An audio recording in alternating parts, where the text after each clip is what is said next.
Half a month after the incident at Corellia Fortress, a sense of lingering unease still hung over the Empire. The government increased patrols by the railway military police as part of their counter-terrorism measures, while the noble faction bolstered their provincial armies. There were even rumors that they'd hired several Jaeger corps.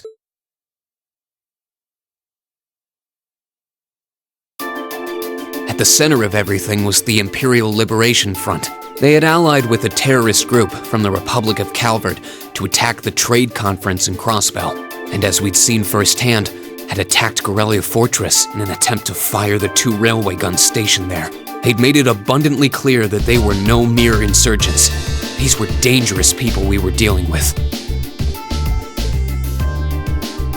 And following their attempts to target Chancellor Osborne and the Reformist faction, rumors started to spread of a possible connection between the Imperial Liberation Front and the noble faction itself. Meanwhile, new information was filtering in from Crossbell that surprised us all. During the conference, one of the representatives of Crossbell's state government made the daring declaration that Crossbell would soon declare its independence, breaking free from its neighbors Calvert and Erebonia. To no one's surprise, both the Imperial government and the noble faction dismissed it as nothing more than delusional raving. But one thing was clear: that declaration only served to increase the tension in Erebonia and across the continent.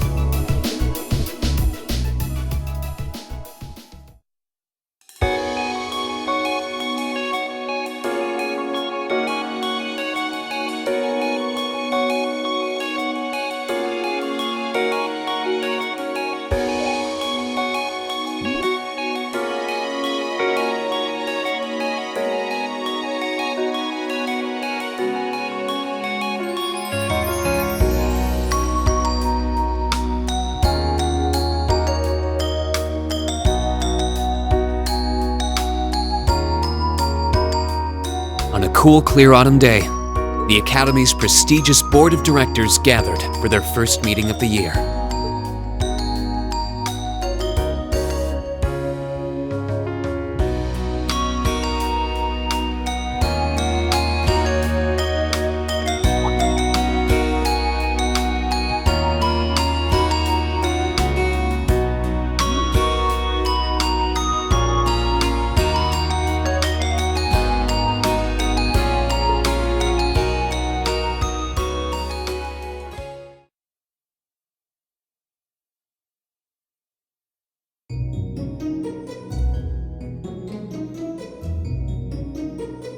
And that concludes my biannual report. Good. It seems the Academy is running like a well-oiled machine. No administrative issues to speak of. Student performance is sitting comfortably above the national average on exams and on general aptitude tests, too. The second-year students seem to be having a banner year as well. The Student Council President, in particular, has built up an outstanding array of extracurricular achievements. Well, she attended last month's trade conference, and from what I hear, she put the professional secretaries to shame. I only wish the conference could have ended on a more positive note. I'll say, the share prices of my company have been on a real roller coaster ride ever since. Undoubtedly, what happened at the trade conference has wreaked havoc on the economy as a whole. But moving on. I couldn't help but notice in the recent exam reports that Class 1 and 2's academic performance seems to be slipping. Perhaps the preferential treatment given to the upper-class students is hindering their scholastic development? Well, students belonging to the nobility are allowed to return home during August to learn more about their family's lands. It's a tradition here, but one I can't help but wonder if we've outgrown the need for in this modern age. If I may, traditions accumulate and hold meaning only so long as they're preserved. Our nation's culture, its arts, its social classes, all are rich with tradition that makes Erebonia what it is, and I believe we have a duty to protect and uphold them. After all, does not this very institution champion the ideals of its founder, Emperor Dreigels? Indeed it does. Though I've always understood Dreigels' intent to be the founding of an academy for the people. Even 200 years ago, when education was seen as the province of the nobility. Male commoners were permitted to enroll. Today, we have plenty of young women attending, and the commoners easily outnumber the nobles on campus. Perhaps it's time we started taking strides to realize Emperor Dreikel's true ideal. You seem to be laboring under a few misconceptions here. Commoners were permitted to attend, but only as retainers. Retainers served knights, who served lords, who served the emperor. That's the way the Erebonian society functioned. From that vantage, the structure of the academy in its earlier days certainly seems to have embodied that social order. And if that's so, what is there to suggest that it's not the social order itself that has become the aberration? Well, For one, if that were the case, it would be far easier for me to see my views put into practice. But I can hardly get a word in edgewise between you two. Well, I'd certainly enjoy a return to the way things were in Dreikel's time, at least in that particular respect. Our apologies, Your Highness. well, our role here is to consider your views and work toward implementing them. See what I mean? Would you be so kind as to help me out here, Principal? I'm here to moderate this board. It wouldn't do for me to express my position on the issues at hand. That said, I'm sure your passion for reform will triumph in the end, Your Highness. I suppose I should have known better than to look to my old teacher for sympathy. It warms my heart to see such a fine teacher-student relationship. Now, if I may, I'd like to steer this discussion toward a rather timely topic. We've already touched on the issues regarding the Orbal Net and the Orbal Staves, but I'd like to stress again that the adoption of new security measures for the Orbal Net should be a top priority. Well, I'm certainly inclined to agree, but we'll have to rely on the Foundation directly, as things are looking a little shaky with the IBC. You can leave that to me. The other matter I'd like to review is the use of the Orbal Staves and the Arcus units. Or more specifically, we need to talk about how Class 7 should operate from here on out. Setting aside the fact that my daughter is a member of Class 7, I think we need to reconsider how the class should be run, in light of what happened at Gorelia Fortress. While it certainly proved an excellent chance to see what the Arcus units are capable of, I have serious doubts about whether we should carry on with these field studies, given the current political climate. It would be difficult to do so, I admit. With the terrorists at large and the problems in Crossbell unresolved, these are uncertain times. At the very least, I believe it may be in the class's best interest to cancel this month's field study. We could always resume them once the terrorists have been arrested and the situation in Crossbell calms down.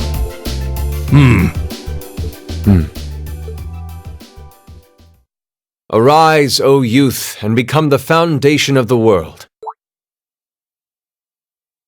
I'm sure you all recognize the words of Emperor Dreikel's. They become something of a school motto here. It's my belief that Class 7's actions at Gorelia Fortress perfectly embody the spirit of that directive. They stood together to stop a tragedy in the making and, in a sense, protected the foundation of our world. No one ordered them to do it. They took action of their own free will, because they knew in their hearts what was right. Some might call it recklessness. Some may think it rash. Some may even venture to call it hubris. However, as chairman of this academy, I'm incredibly proud of what the brave young men and women of Class 7 achieved. Your Highness. Troubled times may lay in store for Erebonia, and for the entire continent in the months and years to come. But I believe that makes something like Class 7's field studies all the more significant. The experiences they're having now will help them find the strength and the means to press on through adversity. I can't be the only one who feels this way, can I? They do seem to be showing remarkable growth. That much is true. Although I have no idea how much my daughter is really capable of, immature as she is. I could say the same of my hothead of a son. I do wonder about my brother sometimes. However, it does seem that enrolling at this academy has helped him start breaking out of his shell.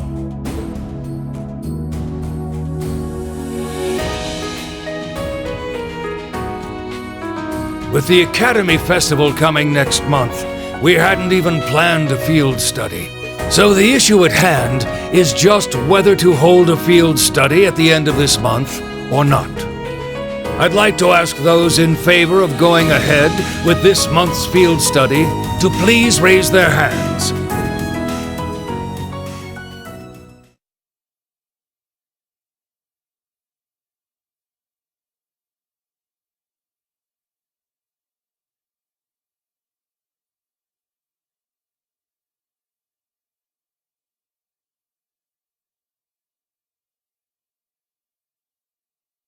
All right, I'd like to begin by taking everyone's ideas for our class's part in the school festival.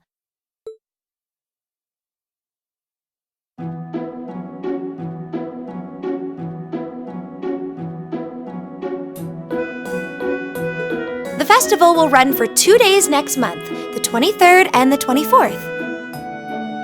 Equipment setup and the other preparatory work will begin in the afternoon 2 days before the start of the festival. But there's a lot of preparation needed before we get to that point, and the sooner we get that underway, the better. That's all the more reason to figure out what exactly we want to do. Some of our options include displays, events, stage shows, and cafes. Does that sound right, Crow? Yeah, though no class I know would settle for just some simple display. I mean, come on, no one ever said, "Boy, we better rush to get in the line for that display." Well, either way, I'd like to start by soliciting some ideas from all of you.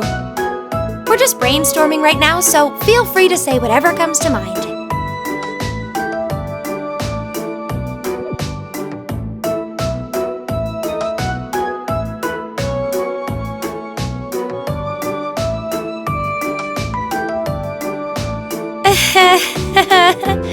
Would it kill you all to give just a teensy bit of cooperation? I know. It's kind of hard to focus right now. You're one to talk, standing up there with your nervous fidgeting. Well, I can't say I'm surprised. The board of directors is in session as we speak, deciding what'll happen to our class. And those of us with family members who sit on that board probably have even more cause for concern. You can say that again. We can't even be sure whether there'll be a field study this month. That's about the long and short of it. With everything that happened during last month's field study, it honestly wouldn't surprise me if they just canceled it.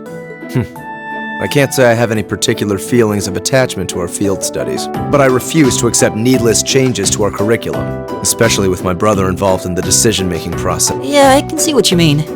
Makes sense to me. We also have to account for the fact that going on our field study means that much less time to prepare for the festival. So, as you can see, it presents a bit of a problem. Man, look at you guys taking this all seriously. I probably should have asked a little earlier, but what's this festival you guys keep talking about? Wait, seriously? Oh, I'm sorry. I should have gone over that for your benefit. Every year, the students here organize and put on a school-wide festival. There are stage events, food stalls, and all kinds of things to see and do. And it generally falls to each of the first-year classes to provide the main attractions. Yeah, participating is optional for the second years, since by this point they're usually focusing on their future careers. Oh, and each of the clubs generally get involved too. Huh, that sounds fun. In that case, we have to do something. We can't just let the other classes roll over us because we're small. You say that, but I've already had one of the girls from Class 1 bluster up to me declaring that this time victory will be all ours. What? It must have been Ferris. That sounds exactly like something she'd say. Well, Class 1 does seem to have had it in for us ever since the midterm results were announced. If it's all the same, I'd rather not see the House of High Arms claim yet another nominal victory. But we need to account for the fact that our class is markedly smaller than theirs is. That's certainly true. It'd help if we at least knew what the other classes are doing. It kind of seems like everyone's having trouble staying focused. Come on, everyone, get it together. Instructor Sarah? Isn't this a self-study period? Oh, it was. but I thought you all might like to know that the Board of Directors meeting just adjourned a few minutes ago. So I decided to skip along down here and be the first to break the news. Then? What about our next field study? Are we still on? The Chancellor's not the only one with a little too much iron in his blood, because the board voted unanimously to have you continue your field studies.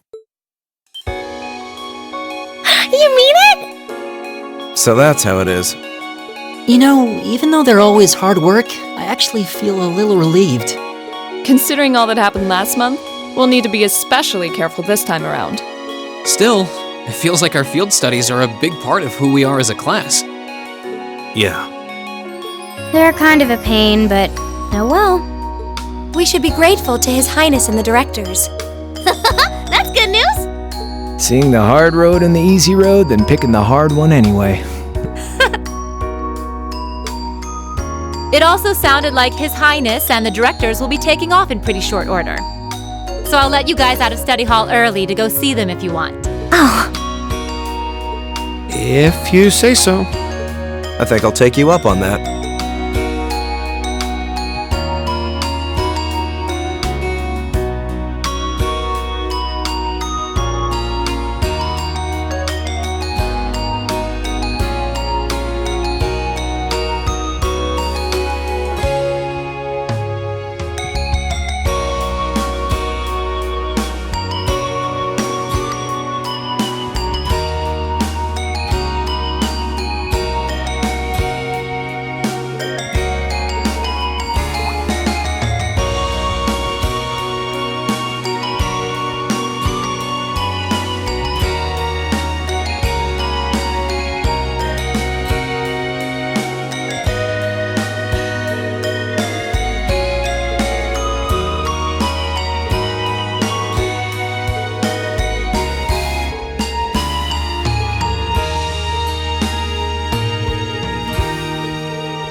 Still, I wasn't expecting to find myself indebted to you again so soon.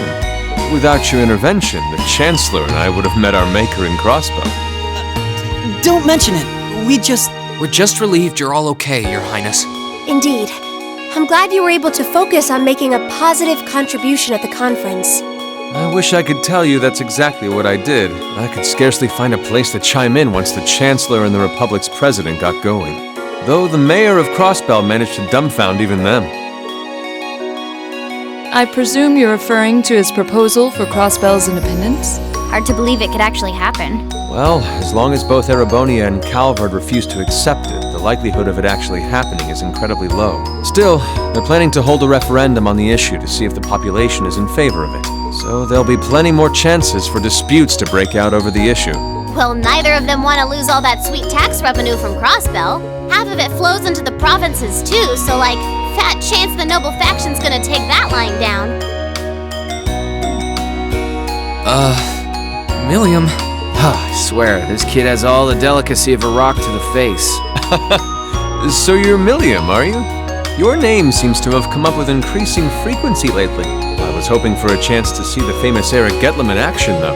Oh, sure thing. Come on, Whoa there. Cool your jets. I'm not sure this is the best place to call out Eric Getlam. Just a hunch. Lame. Objection overruled. That could have gotten messy. Honestly, it would save us all a lot of trouble if you could just refrain from saying whatever pops into your mind, too. Lame. Oh, who might you be? Say, are you from the Vander family? The one who serves as the prince's bodyguard? Oh, did Neidhart mention me?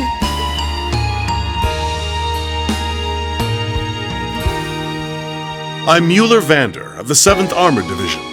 I was with the prince at the conference in Crossbell, so I'm in your debt as well. Glad to be able to thank you personally. The honor is ours, sir. It's an honor to meet a member of the esteemed Vander family. Ah, so you're the Radiant Blade Master's daughter. And you must be a practitioner of the 8 Leaves, 1 Blade style. I'm always happy to meet fellow students of the sword. Oh, and you must be the young man from Nord who my uncle wrote a reference for. Yes, that would be me. I owe a lot to Lieutenant General Vander. It sounds like he's in your debt as well, with everything that happened in Nord a few months ago. Well, you all seem like dependable young men and women. Perhaps the prince's idea had some merit to it after all. See? What did I tell you? And it's not just Class 7 either. The whole academy seems so full of life. Perhaps I should take this opportunity to break down social barriers by getting to know all of them in the academy's pool. If you really want to work up a sweat, I'd be glad to let you run back to Heimdall. If you kept up a good sprint, I'll bet you could even make it in a couple hours. You'd actually make me do it, too. Ah, cruelty. My name is Mueller. It's like their hearts practically beat in sync. That's certainly one way to look at it. I wonder how long they've known each other.